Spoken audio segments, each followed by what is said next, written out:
Salam alaikum, très chers internautes de Presse Afrique, très chers téléspectateurs.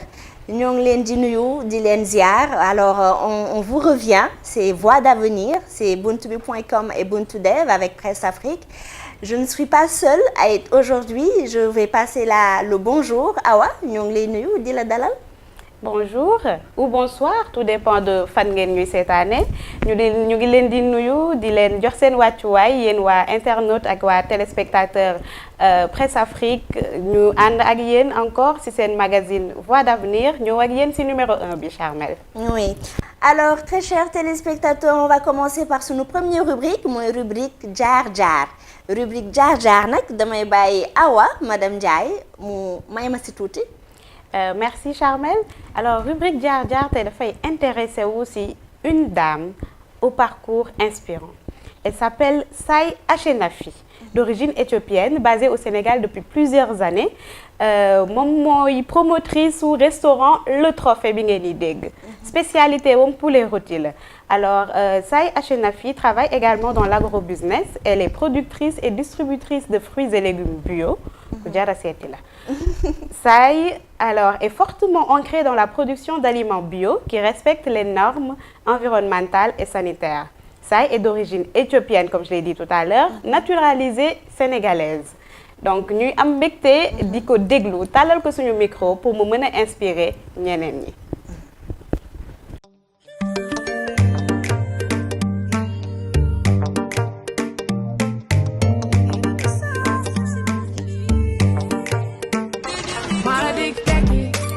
Namli dina ñëw yaw namli dina ñëw yaw gala bul xadi dinga masare yaw dinga masare mala dik teki namli dina ñëw yaw namli dina ñëw yaw gala bul xadi dinga masare yaw dinga masare yaw yaa ma tette wan ma yoon sa su fi diis yoon bi bëri tar tar tekki laa gis sakk fit bi seen la si kanam dana si joor joor sama credo ko julli yow foo su joor bakken gëmul laa des lépp yàlla fiis na sori yoon bi danga jël la nga doon xaar fiis sam sori gën di faay du ma gis réew nooni génne ci sa bopp yaakaaral sa bopp fàtte nooni ba ci génne yaay doole ceere yokk ñeex yàgg gis yaay di jooy faw jooy jeex ba nga gantoo la takk fit bi ne fayit mooy fay sant yàlla may na ma xel dee amul lay ndam li dina ñëw yaw ndam li dina ñëw yaw ngala bul xaadi dinga ma sere yaw dinga ma sere mala dik teki ndam li dina ñëw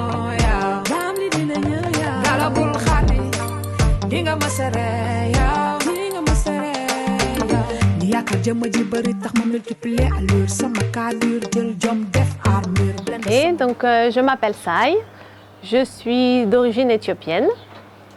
D'abord, je suis de formation, je suis ingénieure agronome. Et après mes études en Belgique, on m'a proposé un travail. Je voulais absolument travailler en Afrique et j'ai trouvé du travail au Sénégal. Donc, je suis donc venue m'installer au Sénégal. J'ai d'abord travaillé dans une entreprise de produits phytosanitaires et des engrais. Et après, je me suis installée dans une ferme, donc à être exploitante agricole. Et ça fait donc plus de 20 ans que je suis au Sénégal, donc je suis presque sénégalaise. Et j'étais en brousse où je travaille, où je m'occupe d'une exploitation agricole maraîchère. Et maintenant, nous avons commencé à faire des poulets. Et tout ça, c'est en agroécologie, c'est-à-dire que nous utilisons... Au début, on a commencé en conventionnel. On utilisait les engrais, les produits phytosanitaires, etc. Et cela fait 5 ans que nous travaillons dans un système agroécologique où on fait attention à l'environnement et où là, par exemple, on fait des poulets, on ne leur donne pas d'antibiotiques. S'ils sont malades, on les soigne avec des produits naturels, comme avec des graines de papaye, avec des feuilles de caïcédra, et avec de l'ail, du gingembre, etc. Donc voilà, aujourd'hui, notre optique est là-dessus. Bon, il faut de la rigueur, évidemment. Il faut de la persévérance. Et il faut être capable, il faut croire en soi, croire en son projet, avoir quelque chose qui répond à une demande. Et après, il faut pouvoir bien s'entourer, avoir des gens qui peuvent vous donner un coup de main parce que rien ne se fait tout seul. Donc il faut pouvoir s'entourer des bonnes personnes et persévérer. Vraiment s'accrocher à son idée et voilà. Je pense que c'est des qualités qui sont essentielles. Oui. Le trophée, c'est tout nouveau. Donc notre métier de base, c'est la production agricole. Donc produire des poulets, pour nous, c'est quelque chose, et dans des produits de bonne qualité, c'est quelque chose d'assez naturel. Donc ça a été plutôt assez simple. Après, commencer à faire la rôtisserie, par exemple le bois, c'est du bois qu'on a planté dans les champs. Donc c'est une ressource complètement renouvelable. Donc ça va tout à fait dans l'esprit de tout ce que nous faisons. Et alors, par contre, ce que nous ne savions pas faire et que nous sommes en train d'apprendre, c'est les réseaux sociaux. Jusqu'ici, on était des agriculteurs, donc on vend à des grossistes, donc on n'avait pas besoin d'aller à la rencontre de notre clientèle. Et maintenant, on doit faire ça. Donc ça, c'est vraiment un nouveau défi. Et donc, il faut être sur Instagram, il faut être sur Facebook, il faut être sur Google, etc., etc. Donc, notre produit, tous ceux qui l'ont goûté le trouvent vraiment très bon et ils sont vraiment très contents de la qualité. Mais maintenant, il faut se faire connaître. Donc, le défi pour nous aujourd'hui, par exemple, c'est de se faire connaître. Mais là, on va s'appuyer sur des jeunes qui sont des community managers. Il y en a, et ce qui est bien, c'est que comme c'est sur Internet, il y en a au Sénégal qui sont très compétents et on va travailler avec eux. Là, par exemple, je pense que ça répond à un besoin. Aujourd'hui, au Sénégal, il y a les restaurants, avec le coût que ça coûte assez cher, etc. Il y a les restaurants qui font aussi des livraisons. Et à côté de ça, il y a du fast-food. Mais entre les deux, moi, là, par exemple, c'est qu'on soit en famille ou entre amis, par exemple, la mère de famille qui rentre chez elle, qui est fatiguée, qui n'a pas envie de faire à manger, mais qui veut quand même que ses enfants mangent des produits de qualité. Et donc, pour elle, ça, c'est vraiment un produit où tout est fait pour que ce soit un produit de qualité. Par exemple, nos poulets, l'assaisonnement, ils sont très bons, mais il n'y a pas d'huile, il n'y a pas de jumbo. Donc, on fait tout avec des produits de base, des produits qui sont naturels. Et ça, je pense que c'est un segment de marché qui va intéresser beaucoup de monde. Les gens aujourd'hui, surtout après le Covid, cherchent des produits sains, de qualité à manger, et ce n'est pas toujours évident à trouver. Et donc nous, on cherche à répondre à ce besoin-là. Et donc pour ça, il faut se faire connaître. Je pense que le marché est là, je pense qu'il y a beaucoup de gens qui cherchent ce type de produit. Et donc, on doit se faire connaître. Voilà. Nous, notre défi aujourd'hui, c'est de se faire connaître et on compte sur vous, bien sûr, entre autres, de se faire connaître pour que les gens puissent avoir accès à un produit de qualité à un prix tout à fait raisonnable. Une fois qu'on a une idée, il ne faut pas avoir peur de se lancer, quels que soient les moyens qu'on a. J'ai rencontré, ça fait pas une semaine, j'ai rencontré par exemple un agriculteur. Il a commencé, il n'avait pas de terrain. Il avait moins de 200 000 francs CFA. Il a loué le terrain sur lequel il a commencé. Comme il ne pouvait pas faire d'irrigation, il a commencé en pluvial. Il a vendu sa production. Là-dessus, il a pu réacheter. Donc là, il a pu se faire un lopin de terre, etc., etc. Aujourd'hui, il a 2 forages. Il a plusieurs hectares. Il a des serres. Il travaille très bien. Il ne parle même pas français. Il s'est formé au contact de différentes personnes, mais parce qu'il est sérieux, parce qu'il est persévérant et parce qu'il s'est accroché, il a réussi à faire quelque chose et son exploitation est vraiment incroyable. Et c'est quelqu'un qui a les pieds sur terre, qui travaille, qui réinvestit. Et donc je pense qu'on n'a pas besoin de beaucoup d'argent et que c'est tout à fait possible à partir du moment où on a la bonne idée et où on est prêt à travailler. Et en plus au Sénégal, il y a énormément d'opportunités pour tout le monde. Je veux dire, quelles que soient ses compétences, C'est une société qui est jeune, c'est une société où il y a toujours tout à faire. Et donc, quand on est motivé et qu'on veut réussir, je pense que ça ne pose absolument aucun problème et les moyens ne sont pas un problème. J'ai un ami qui disait toujours que c'est les petits ruisseaux qui font des grandes rivières. Donc je pense que ça s'applique tout à fait dans ce cas-là. Je pense qu'il faut se lancer et qu'il faut commencer avec les moyens qu'on a. Il faut commencer petit et au fur et à mesure, si on persévère, si on est sérieux et rigoureux, professionnel, ça va forcément marcher et on fera tous ensemble des grandes rivières. Venez tous goûter le trophée, le poulet, le trophée Dakar et j'espère avoir de vos avis sur ce poulet-là très vite.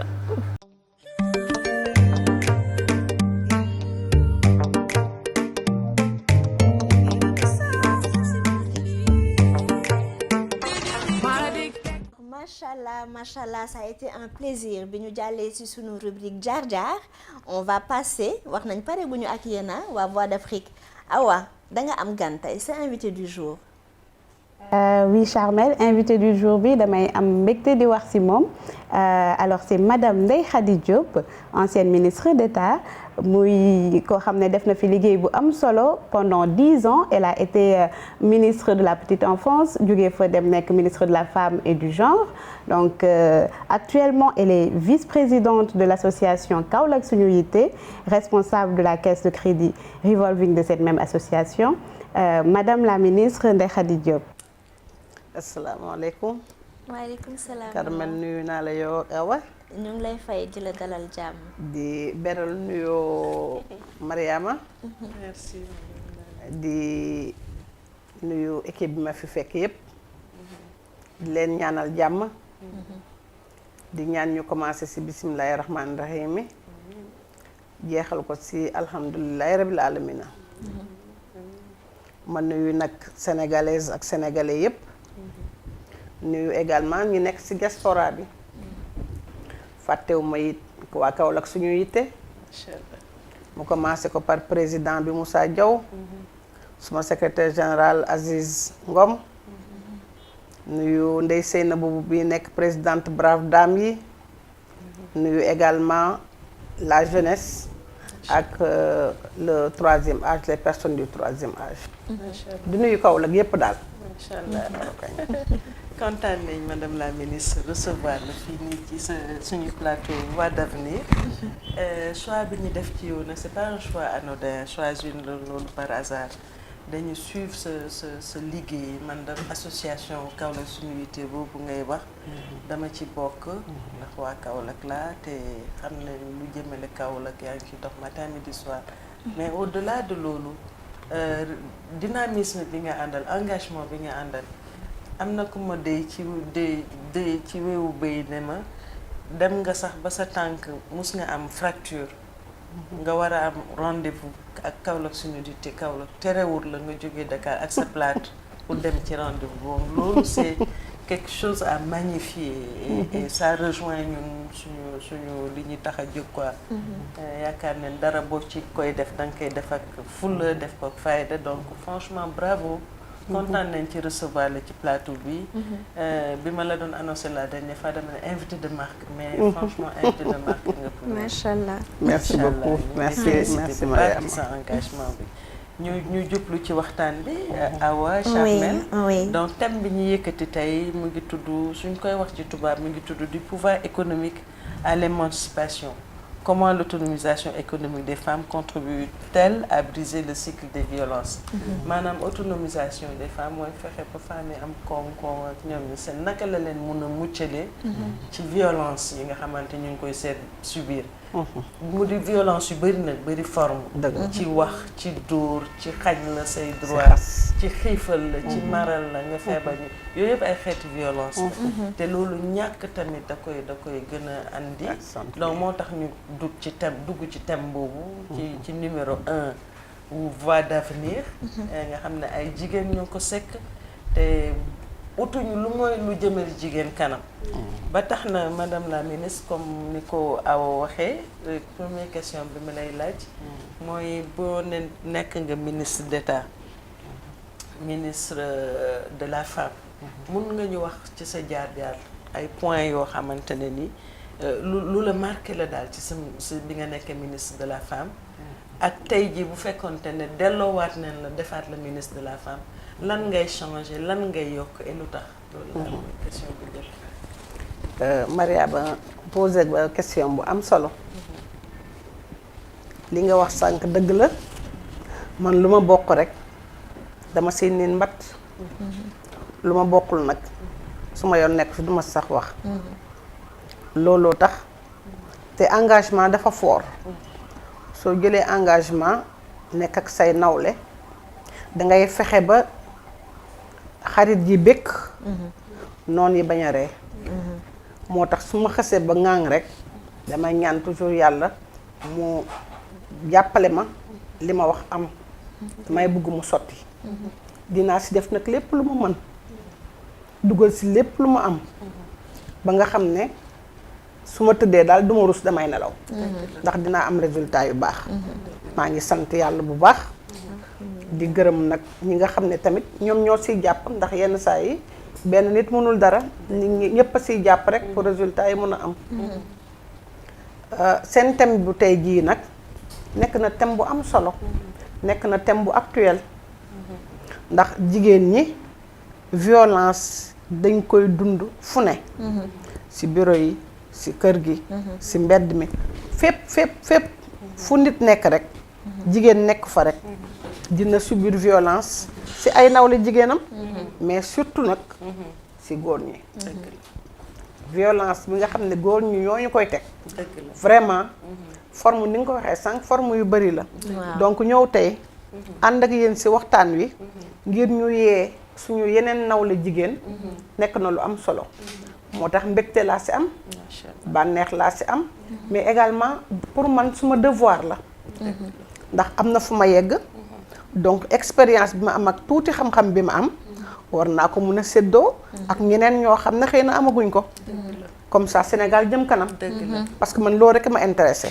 Kaolack jëm kanam Sénégal jëm kanam waaw man ci loolu lay dox merci beaucoup merci madame la ministre donc comme niñ ko waxee rek tey ji bu mu la falaatoon ministre de la femme lan ban action nga yaakaar ne moom ngay teg ci loo xamante ne ni xëy na ba nga koy doon defuloo ko woon mais nga ne bii daal moom faw ma def ko ngir jigéen ñi ñett laa am macha allah ñett yoo xam ne defoon naa ko mais dama koy dàbbali ndax dañ ko commencé ba fa mu neexee fa la yem wante nag du woon suñ coobare ma profité occasion bi pour gërëm maître Abdoulaye Wade bu baax a baax a baax sant ko bu baax ñaanal ko yàlla may ko gudd fan ak wér ak jàmm ju bari may ko Sénégal tamit amiin ba ma fa nekkee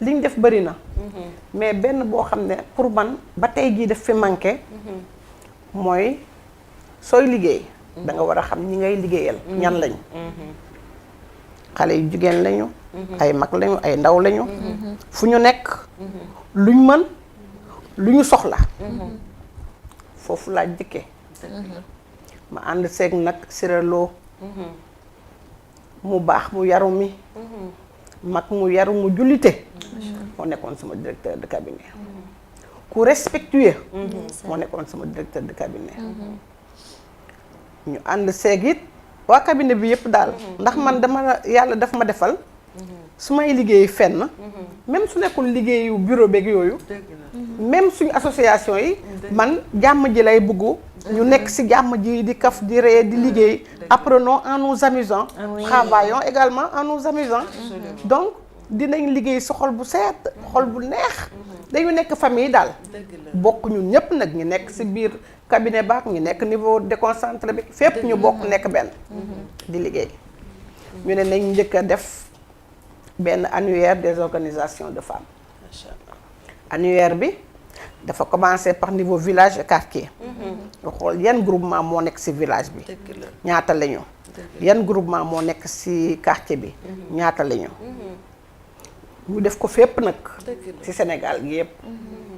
ñu àndoon seek niveau déconcentré bi. services régionaux yi ak départementaux yi. mais ñu àndoon seek autorités administratives yi.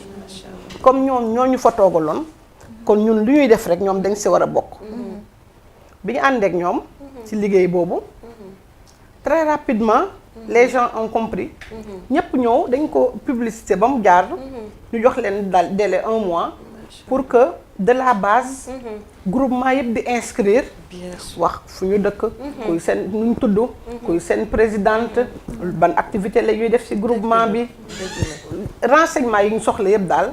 ñu defal ñu ko ci annuaire bi. macha allah. kon xanaa man xam naa suma département bu ne ñaataa fa am.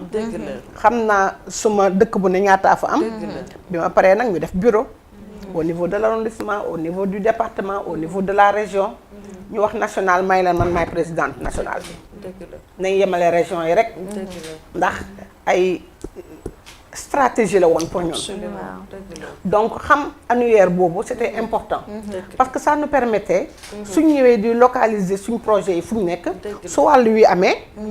wàllu wi amut dinañ xam bu amut. exactement. dinañ ko mën a commencer. en fonction de leurs besoins. commencer di identifier ay projets yu ñu mën a def. avec l'appui des partenaires. donc pour nous c'était important. c'est très important. ñaareel bi nga xam ne duma ko bàyyi.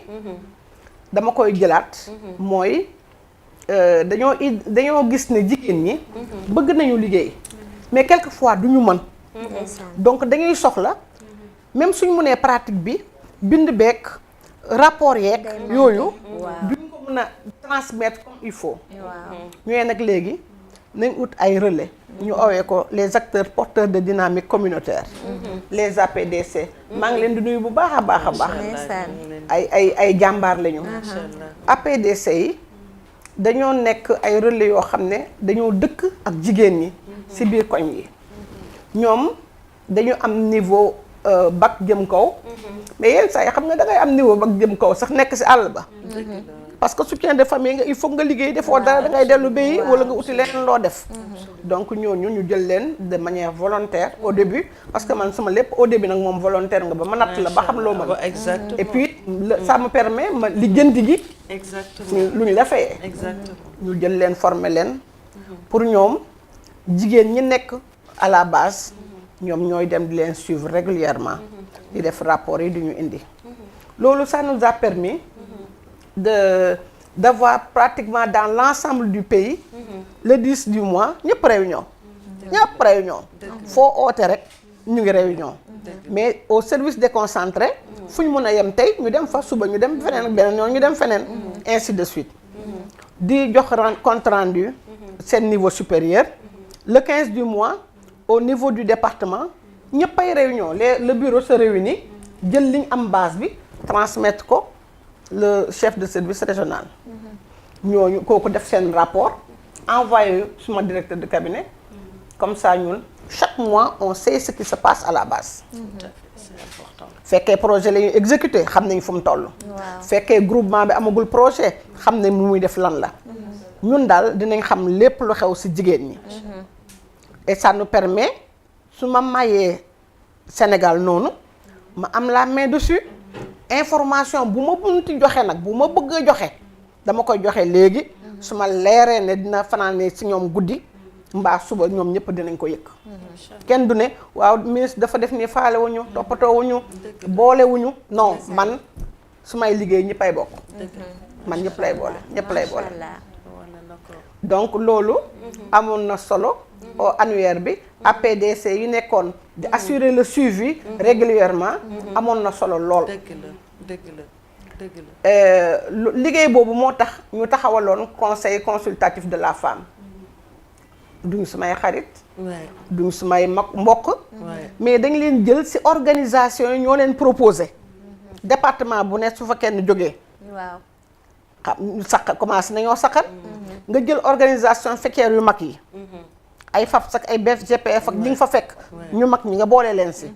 kon Sénégal defe naa ne boole ci député yi boole ci sénatrice yi donc Sénégal deg na absolument foofu lu ngeen fa décider ñëpp ànd ci day dox looloo tax quinzaine de la femme bi bañ fa yeggee ñu réunion ko ñun ñëpp toog may leen mbubb du am de ñëpp bugg a xam may na mbubb du am ndax vraiment amuñu xaalis mbubb bu doy Sénégal gi yëpp te teg mbubb yi ñii di jël ñii di mer ñii di gedd ku solul doo ñëw effectivement parce que j'ai vécu ça moi je suis dans le milieu associatif depuis bu ma nekkee xale bu ndaw ouais présidente de groupement présidente de réseau d'association de femmes donc xam naa li fay dox absolument su ma ñëpp solee lii su ma ko amul du ma ñëw may leen léegi nag dañuy sol ku nekk sa grand mbubb boo am ñu tànn ñun ñëpp weex la paix jàmm ñun ñëpp ñu sol grand mbubb bu weex 8 mars ma jóge États-Unis ne du ma ko raté ñibbi si Sénégal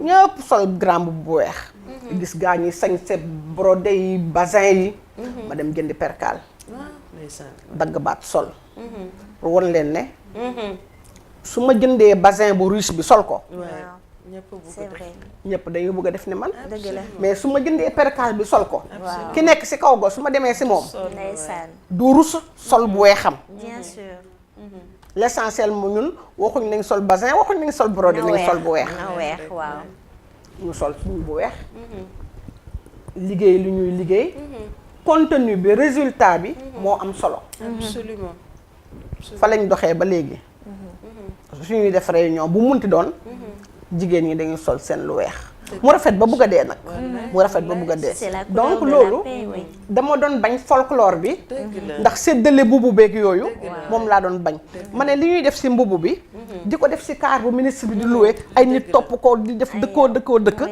yàq la nañ jël xaalis boobu ñu wàcc ko à la base waa commune yi organisé waa département yi organisé waa région bi organisé ministre bi day dem ci ouverture bi dem ci clôture bee li ci des nit ñi ñooy def un travail technique remonteel ñu ko dëgg la suñ ñëwee def suñu synthèse lu ma génne suma gémmiñ rek waxuma ko jigéen ñee ko wax ma ànd seeg ñoom dëgg la macha ñun noonu lañ doon liggéeyee ñett yooyu nag allah mënuma koo bàyyi parce que doyalu ma si dëgg la doyalu ma et si mu nekk ñett waaw ñett ñett yooyu am na lu bari lu ñu def ci action ci activité yu am lu am solo mais daal loolu man vraiment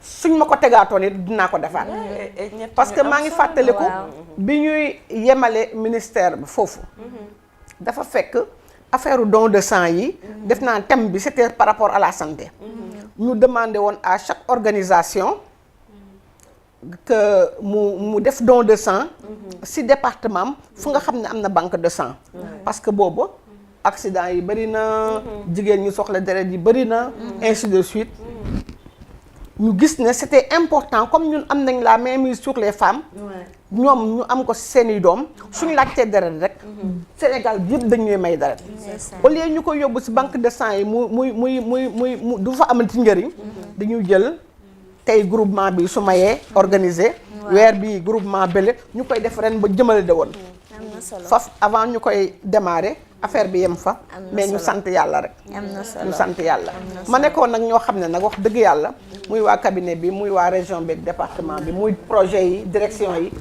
ñoom ñëpp fañ leen tegoon bëggoon nañ liggéey ba te sawaroon nañu ànd ak man liggéey donc famille boobu ñu dund dafa neex te day tax day stimuler nit day stimuler nit loolu daal nekk na loo xam ne man nekk na lu ma marqué ambiance bi ñu liggéeyee waaw di liggéey ci jàmm ak salaam amul yuuxoo amul xuloo amul mer jàmm rek jàmm rek moo tax lu ñu yëkkatiwaan yàlla daf ñu fiy suturaal daf ñu fiy suturaal macha allah en tout cas bravo Awa.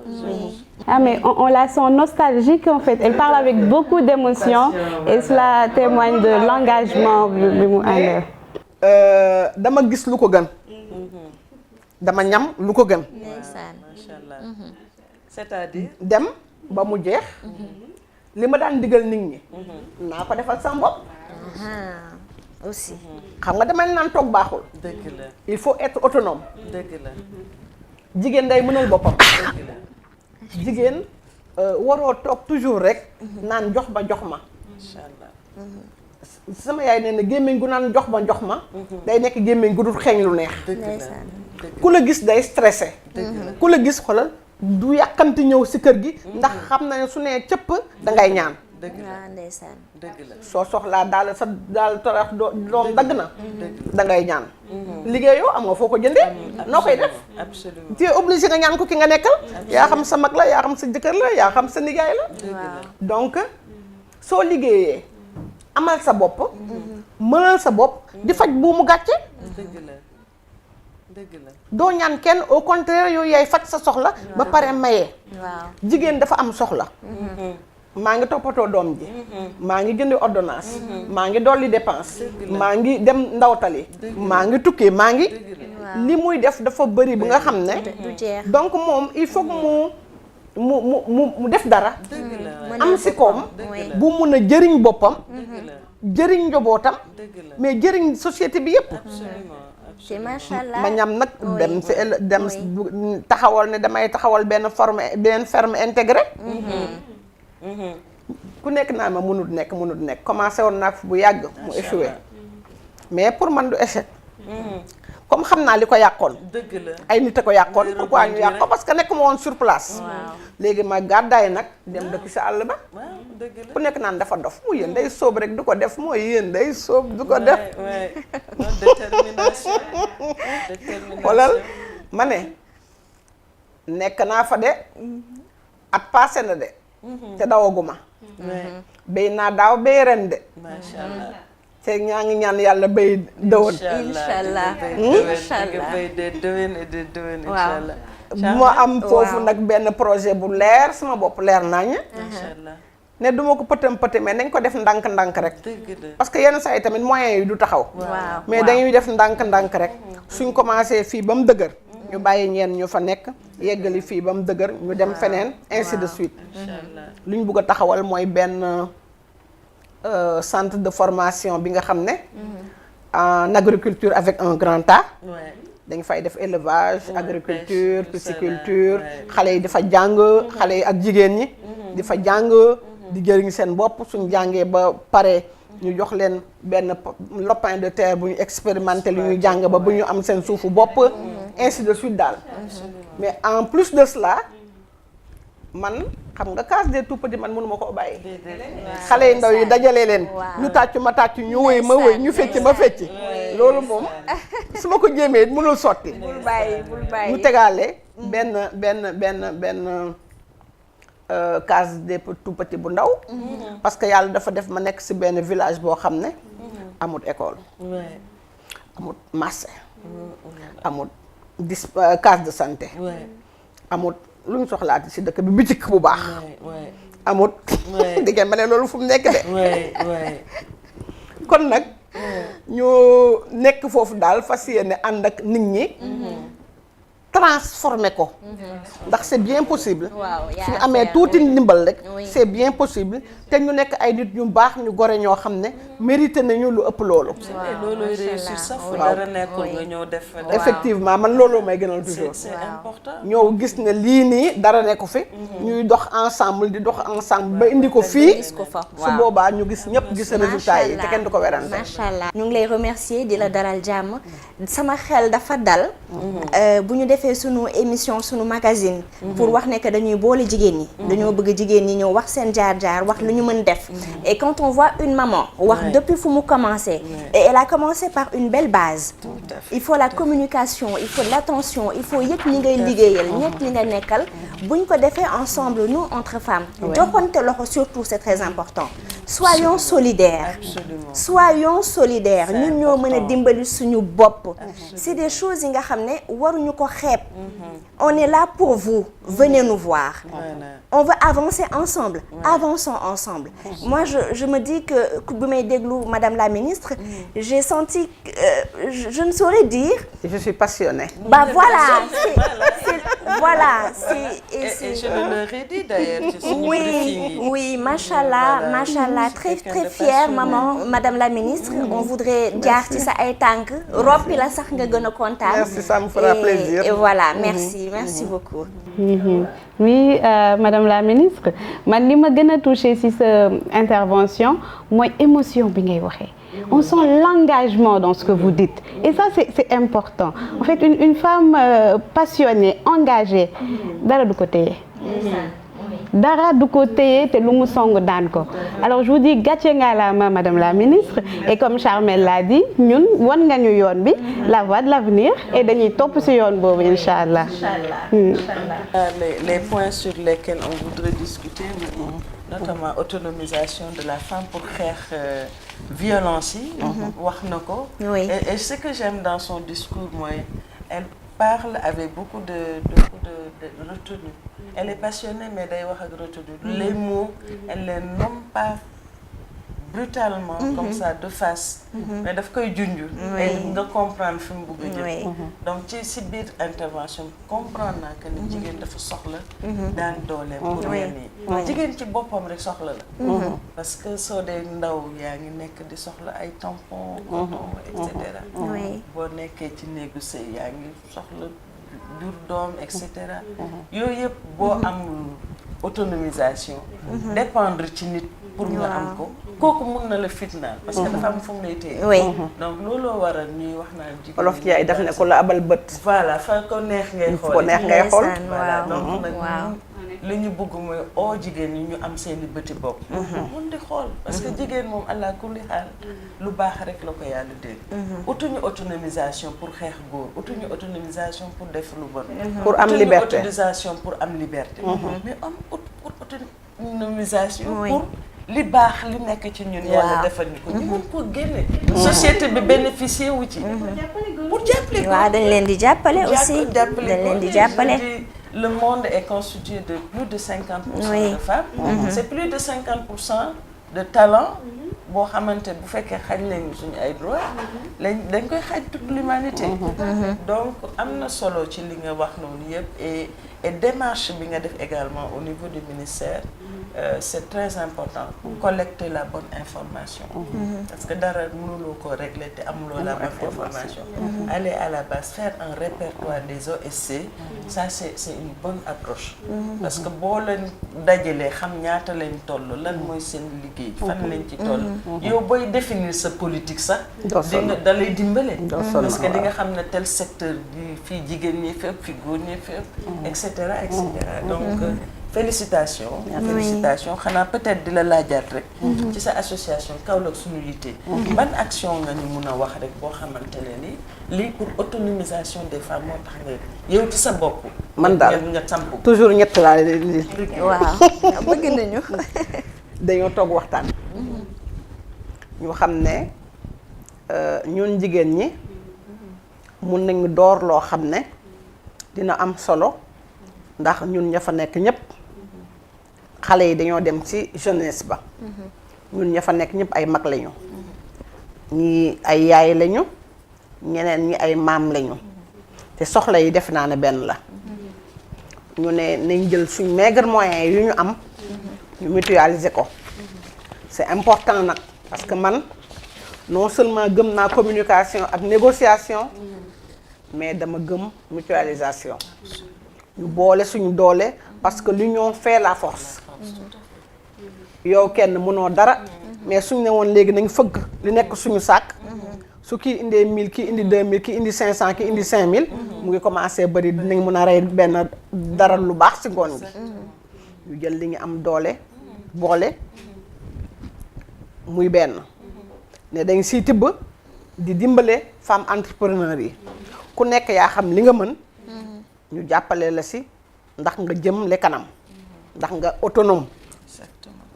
ñu ne nañ xool ñi nga xam ne am nañu expérience mën nañu seen boor ñi mënut ak xale yi ñu former leen ngir jàngal leen ñu mën a am métier comme ñun ba pare suñ jàngee ba mokkal ñu jël si liñ dajale jox leen ñoom ñu dem liggéeyi.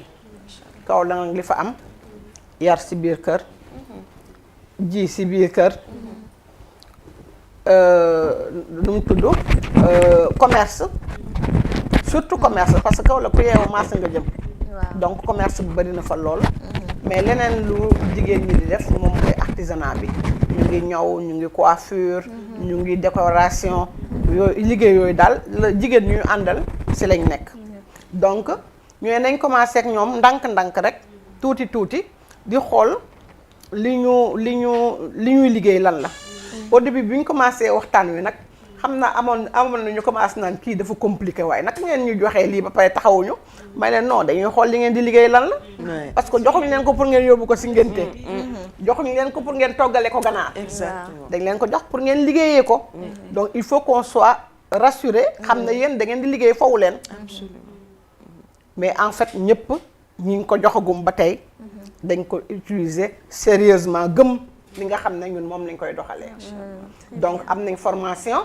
am nañ mutualisation de nos forces am nañ tamit taxawal nañ benn groupe WhatsApp bu nga xam ne sooy liggéey difficulté boo rencontré rek da nga ko siy wax ñu partager si waxtaan si yenn ku am solution ñu indi ko yenn saa yi c'est même pas des difficultés yu ñu dund dañu am chargé de communication Astou Diédhiou maa ngi koy nuyu au passage moom ak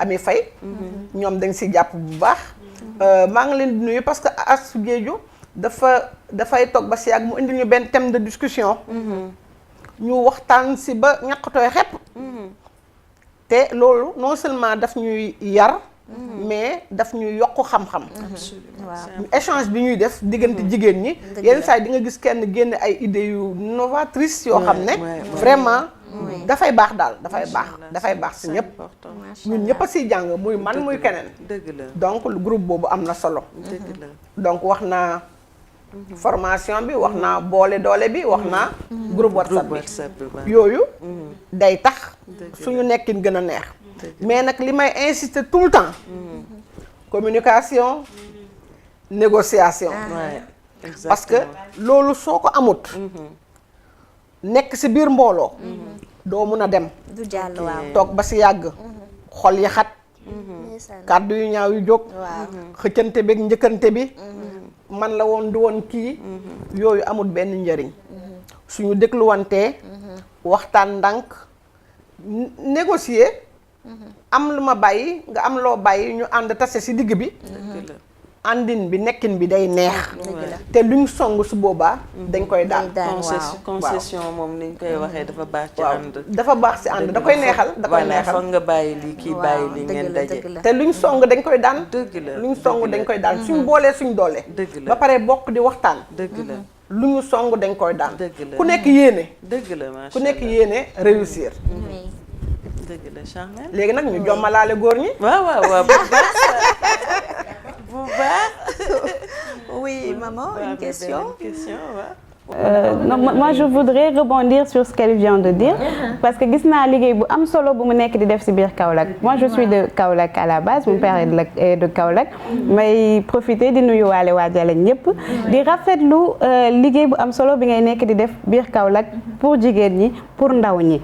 May woo sama mbokk waa Kaolack yi ñu mën a dem adhérer ci association boobu ndax seen njëriñ mu ngi ci. Association bi mu ngi tudd Kaolack suñu yitte voilà.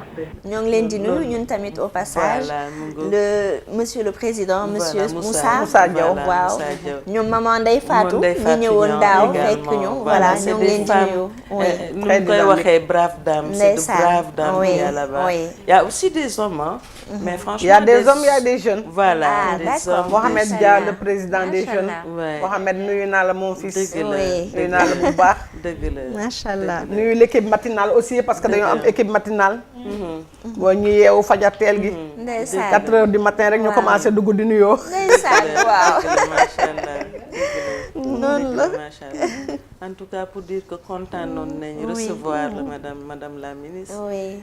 Man nag nit ñi dañu ay madame le ministre, man je revendique madame la ministre. Parce que voilà suñu féministe lañ, ay jigéen lañ, dañ fonk suñu bopp, dañ bëgg lu ñu moom ñu jox ko ñu ko. Madame la ministre, encore une fois, merci beaucoup de nga def déplacement bi ñëw wuy suñu ci suñu numéro 1 bi. Magazine bi nag dénk nañ la ko. Voilà, donc inchallah doo amee conseil, soo amee suggestion, critique aussi, parce que ñun dañ bëgg ko ñuy critiquer. nga xam ne loolu mooy avancer loolu ne franchement suñ buntu tijjil nañ la ko. Merci beaucoup nga jàpp ci voilà ba muy dëgër mu nekk sa réussite yow it. parce que defuñ ko pour ñun rek, on voudrait que ñi fiy jaar partager avec les femmes. Voilà, qu'on partage avec les femmes. di xamal jigéen ñi tamit surtout que c'est une dame à contacter. ngeen buggee ay ku leen booster. parce que je sais qu'elle fait pas les choses à moitié, donc mun na leen bunge ci en termes de conseil. Elle a occupé de hautes fonctions dans notre pays, donc xam na yoon yi ñuy jaar. soo buggee aboutir ci dara, donc n'hésitez pas à la contacter. xam nga bénéficier voilà de son expérience et de son expertise. xam nga luy suñu problème. ñun dañoo bëgg jur ko léegi mu dox léegi. waaw yàkkamti. yàkkamti mooy suñu problème. yàkkamti. Les gens ne prennent plus le temps. tout à fait pour réfléchir. pour faire des démarches. dëgg la pour exécuter. dëgg la am patience. dëgg la xaar résultat yi. dëgg la am daal suñ ko jiyee léegi dañoo bëgg su ëllëgee ñu suli ko mu ñor. dëgg la dëgg la alors que nag àddina demeewul noonu. demeewul noonu àddina demeewul noonu. c'est ça.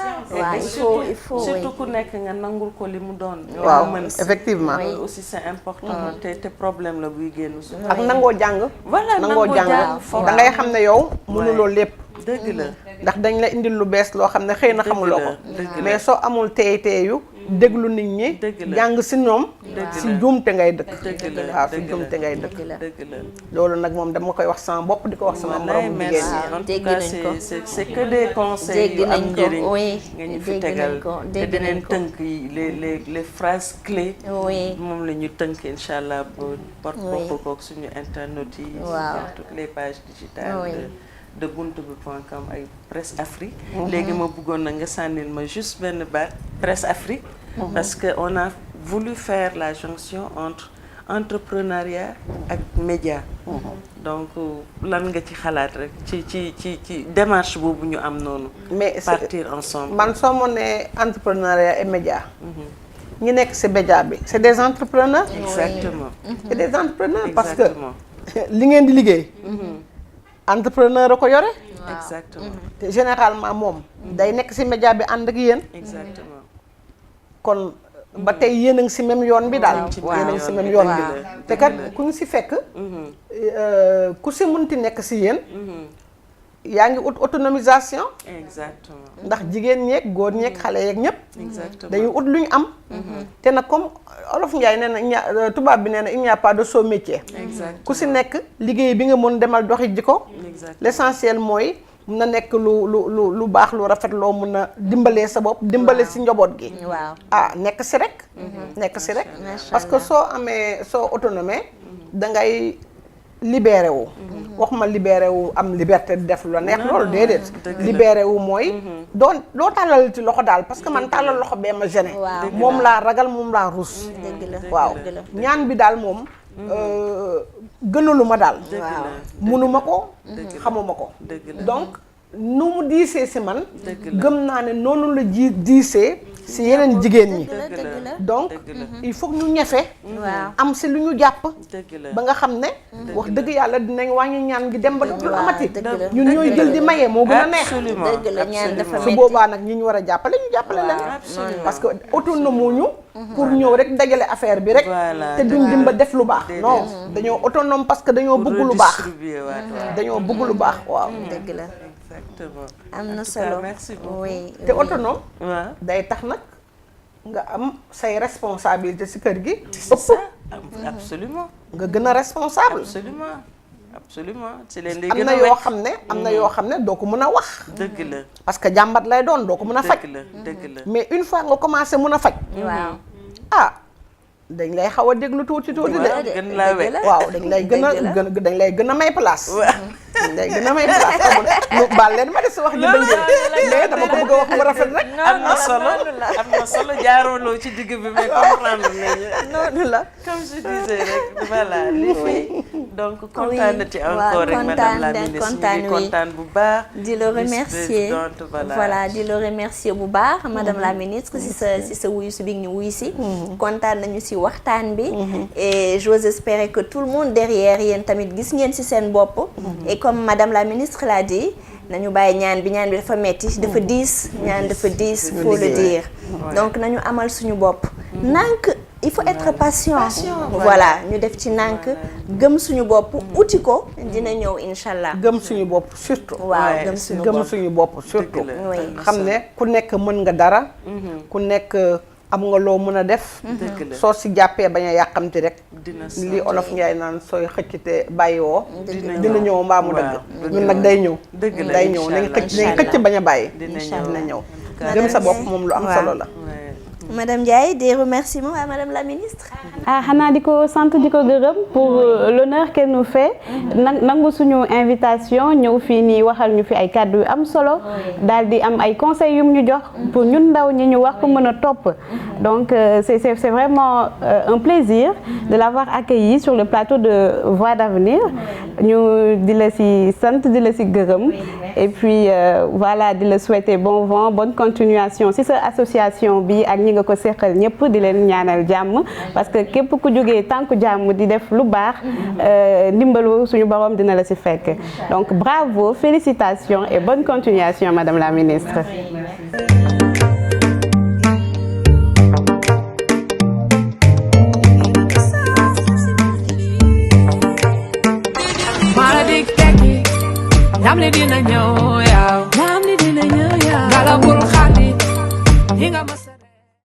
Alors, on va continuer de plus belle. Fi mu nekk nii dañuy jàll ci suñu rubrique parlons formation, parlons information, financement. waxaale aussi comme je disais tout à l'heure ak suñu mbokk waa diaspora.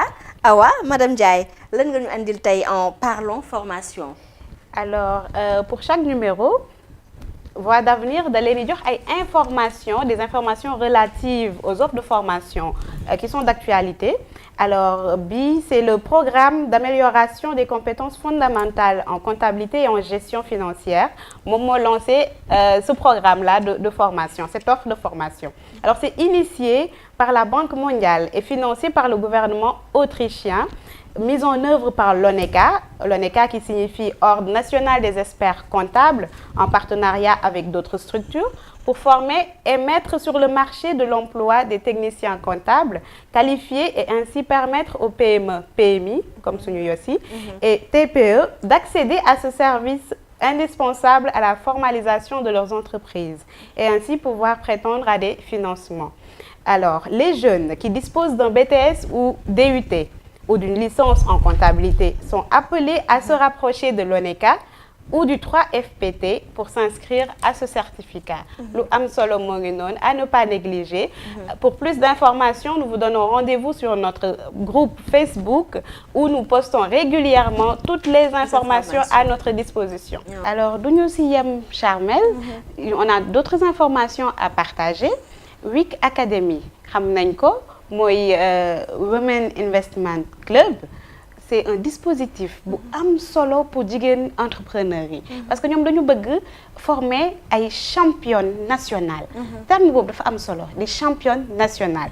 donc ñoom dañ lay former et dañuy mettre à ta disposition des ressources pédagogiques mais de valeur inestimable. Donc may woo sama mbokk entrepreneur yu jigéen ñi ñu dem seeti waa WIC ñu ngi def lu am solo ci dëkk bi ku ko raté yaa ngi raté lu am solo donc ñoom information yi nga leen mën a jotee yépp mun ngeen ko am ci groupe Facebook Voix d'avenir. Très bien. Bah oui, c'est le bon endroit pour avoir les bonnes informations. Ñu ngi leen fay xaar inchallah. Ñu jàll ci suñu rubrique Parlons financement, Madame Ndiaye. Alors, parlons financement. Là, on vient partager avec vous plutôt un appel à candidature pour la promotion 2024 du PSEJ. PSEJ mooy lan Charmel, c'est un programme de l'État du Sénégal appuyé par des partenaires techniques et financiers. Donc, pour nga mën a bokk ci programme boobu, il faut être au moins titulaire d'un bac+2 et avoir un projet de création d'entreprise dans les domaines suivants. Donc, domaines yi le concerné. Agriculture, élevage, pêche, aquaculture. TIC, mooy technologie de l'information et de la communication. Énergie, environnement. Donc, point yooyu le concerné ñi nga xam ne ñu ngi yëngu si loolu ñu am bac+2 mun nañu postuler si boobu programme. Alors, on va poursuivre avec le programme Luxaid Challenge Fund de la coopération luxembourgeoise pour financer des startups au Burkina, au Mali et au Sénégal dans les domaines de sécurité alimentaire, formation, apprentissage à distance et puis bien d'autres domaines. Donc nous partagerons ainsi yeneen information comme li ma ko waxee sànq si groupe bi nga xam ne fa la lépp xewee Voix d'avenir sur Facebook. Oui, très intéressant. Ñu ngi leen fay xaar et puis faut se dire que pour les informations qu'on donne, le parlons de financement ñi ci intéressé ñi nga xam ne apte nañ ci adepte nañ ñi allez-y, n'hésitez pas. Pour ces rubriques, pour toutes ces informations qu'on vous donne, déjà parlons financement. Yow mi mu intéressé, yow mi nga xam ne yëg nga ci sa bopp, am nga sa bac+2 avec tout ce qui demande, n'hésite pas. Demal tenter sa chance, demal nga jëli ko. Voix d'avenir tegal na la yoon bi, yow yaa ci des. Merci beaucoup. Maintenant, Charmel, ñuy woo aussi les structures yi nga xam ne ñoom ñoo yor yenn initiative yi, qu'elles se rapprochent de nous pour mettre à notre disposition des informations pertinentes et nécessaires pour le développement de l'entrepreneuriat parce que jeunes yi soxla nañ ko et ils comptent sur nous pour disposer de ces informations. Oui, bien sûr. C'est une belle demande. Merci beaucoup Madame Ndiaye. C'est une très belle demande. On reste à votre écoute. Tàllal nañ leen loxo. Alors venez vers nous. Donnez-nous ces informations. Ñu jàll Madame Ndiaye sur la rubrique Actu Entrepreneuriat. Actu entrepreneuriat man dama siy sawar parce que daf may neex may xool li xew ci dëkk bi di ko jël di leen ko indil. Alors là, ce sont des dames qui se sont distinguées de par cette initiative, mais vraiment à saluer. Muy Mamiko et sa bande, waa Femme Chic. Alors elles ont organisé mais une foire qui a cartonné. Foire bi méga foire la tudd. Alors cette foire a rassemblé mais des milliers de dames à la place du souvenir. Ñu exposé fa seen ay création seen ay mënin et vraiment ñun kontaan nañ ci voir autant de femmes engagées et solidaires au sein d'un même espace di fa wane li ñu mën ak fi nga xam ne fa la ñuy góorgóorloo. ñu si nuyu waale Eva Guissé qui est membre du GIE Buntu Dev qui était exposante si foire boobu et moom tamit xam nga tenue yu rafet yi muy jaay d'ailleurs sax man bii ma sol nii si moom la jógee Eva Guissé donc voilà foire boobu noonu mu nekk une grande réussite ñu féliciter Mamiko et tous les organisateurs ñu leen di vraiment encourager ce genre initiative yi parce que l'entrepreneuriat féminin a besoin d'un coup de pouce et ñoom elles sont sur la bonne voie. Oui, non mais c'était un honneur c'était un honneur la méga foire pour y être allée kontaan naa de voir tout ce monde toutes ces femmes ay jàmbaar ñoo fa nekk jàpp leen foofu fi ngeen jàpp foofu la bu leen bàyyi.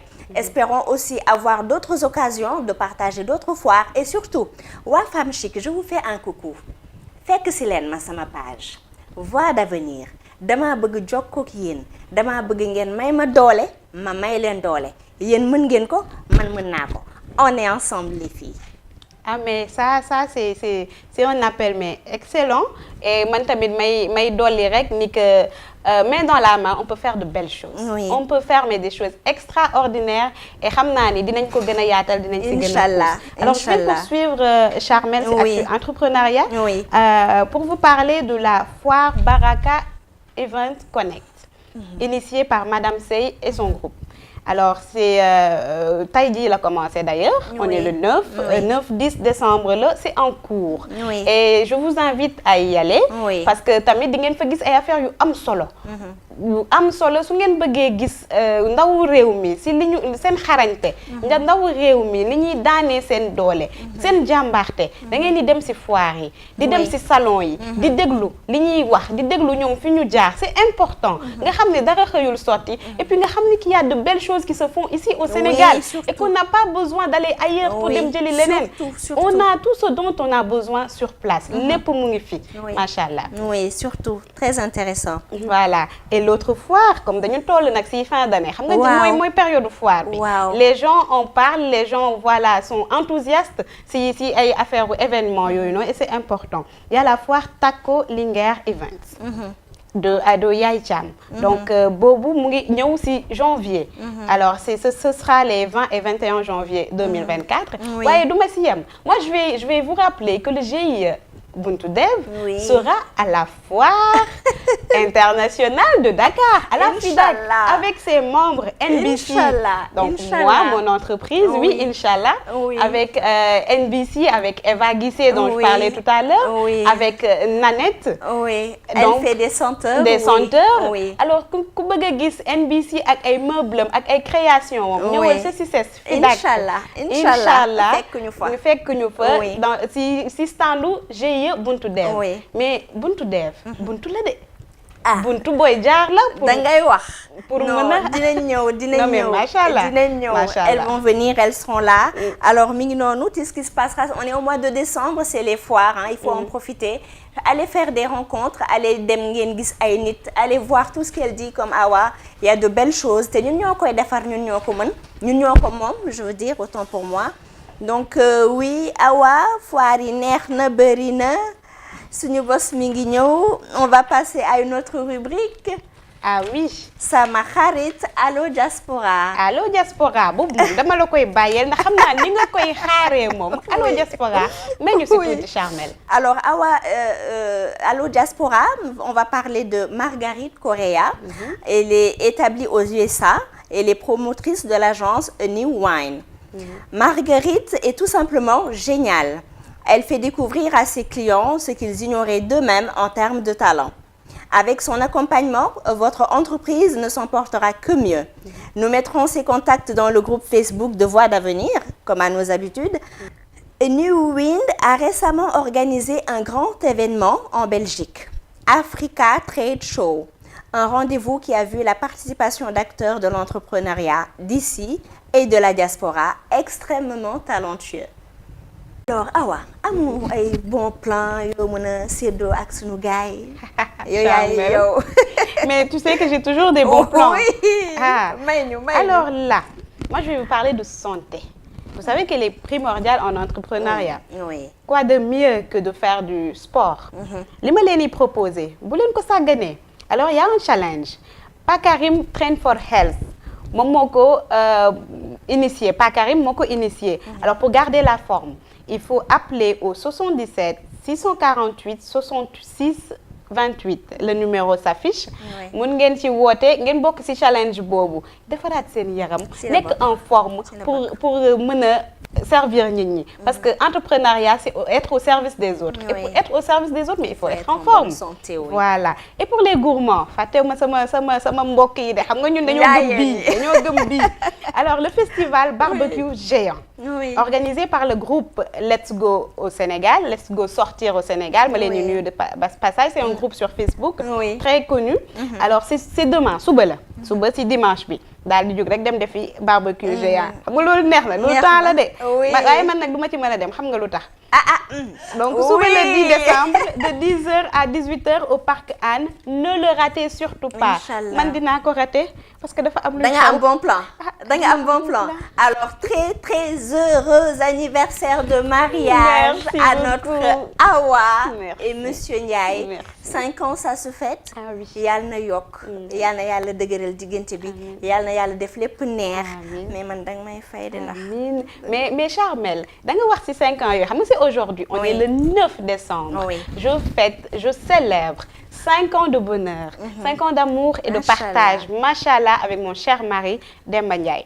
Alors je veux en profiter, si tu me le permets, chère ambassadrice, oui, vas-y. pour parler de ma belle-mère, me remercier ko. Ndax dama dëkk ak moom, dama dëkk ak sama goro, ma belle-mère, mon beau-père, ils sont gentils. Tey su ma amee cette possibilité d'être salarié, d'être en même temps entrepreneur, de sortir, di ñëw di def ay émissions, di génn alors que yàlla dénk na ma njaboot ma mën leen ko bàyyeel mais c'est parce que ils sont là.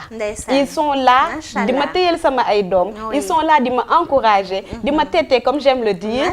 Donc ma di si sant di gërëm ñooñu ba pare di ci am mbégte, je parle avec émotion. Oui, parce que c'est rare de trouver des gens comme ça assez compréhensifs, prêts à accompagner seen belle-fille ci lépp lu ñu dugg. Donc je dis machallah et je dis alhamdulillah. Alhamdulillah, yàlla na yokk, mais tu le mérites, tu es une belle personne, donc yàlla na nga yàgg ak ñoom.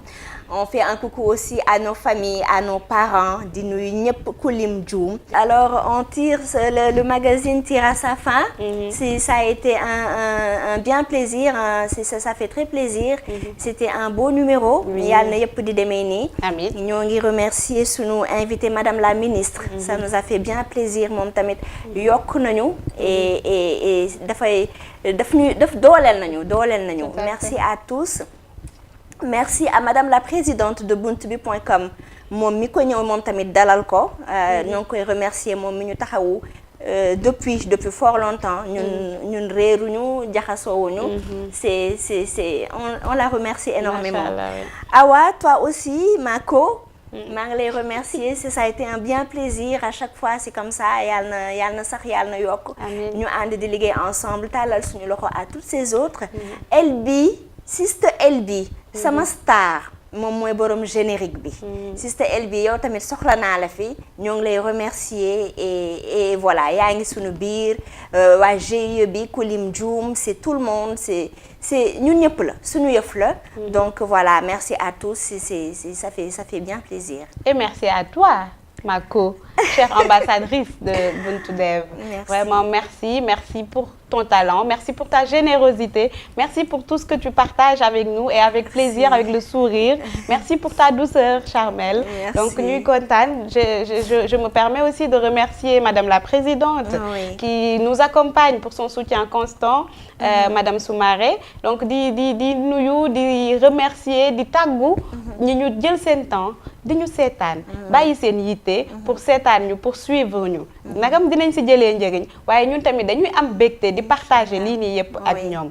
Vraiment, merci beaucoup. Merci à tous. Merci à Presse Afrique.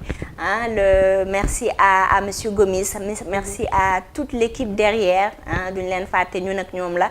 Comme j'ai à dire, Buntu Dev, buntubi.com ak Presse Afrique. Ca kaw, ca kanam, Inch'Allah.